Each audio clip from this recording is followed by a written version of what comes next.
Je suis journaliste professionnel, mais je me suis spécialisé dans le journalisme d'investigation.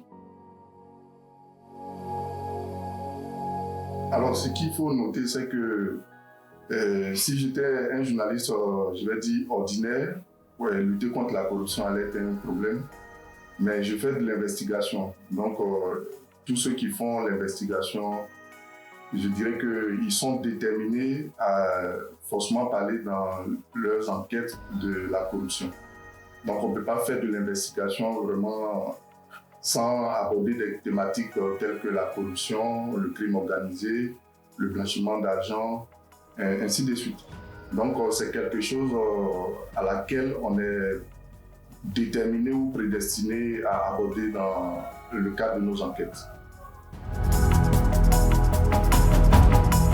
À ce niveau, j'ai débuté le journalisme en 2012 et j'ai eu le temps de faire d'apprendre le métier puisque je ne suis pas sorti d'une école de journalisme.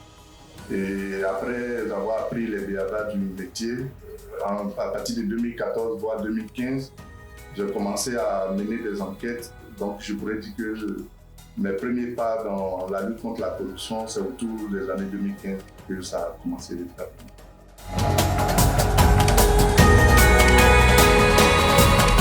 Alors pourquoi? Parce que ne pas lutter contre la corruption, c'est mener le pays à la perdition, mais aussi dans un désordre où les populations n'ont pas de quoi subvenir à leurs besoins. Maintenant, comment lutter contre la corruption? Je dirais que c'est d'abord une volonté politique en mettant, je vais dire, les moyens juridiques, les moyens humains, les moyens matériels et les moyens financiers à la disposition des acteurs impliqués ou censés lutter contre la corruption.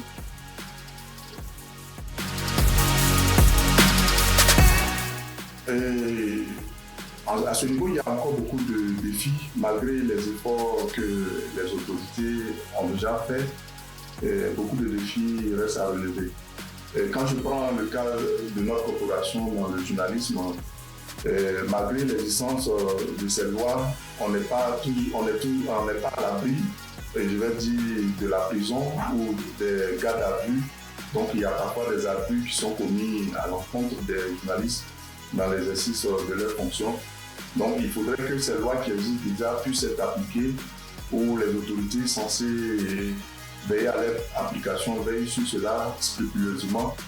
Mais aussi au niveau des lanceurs d'alerte, je pense que jusque-là, il n'existe pas de loi qui les protège, alors qu'ils ont un rôle important à jouer dans ce domaine-là. Alors, il y a deux possibilités. Je suis présent sur le réseau social Twitter, appelé aujourd'hui X. À travers mon nom de nouvel pronom, ils peuvent avoir accès à ma page. Et sous peu, dans un futur proche, nous allons commencer à travailler sur un site en ligne qui s'appelle leto.net. Donc, on a créé, on va dire, un espace où il y aura une interaction entre nos lecteurs, les citoyens de nous.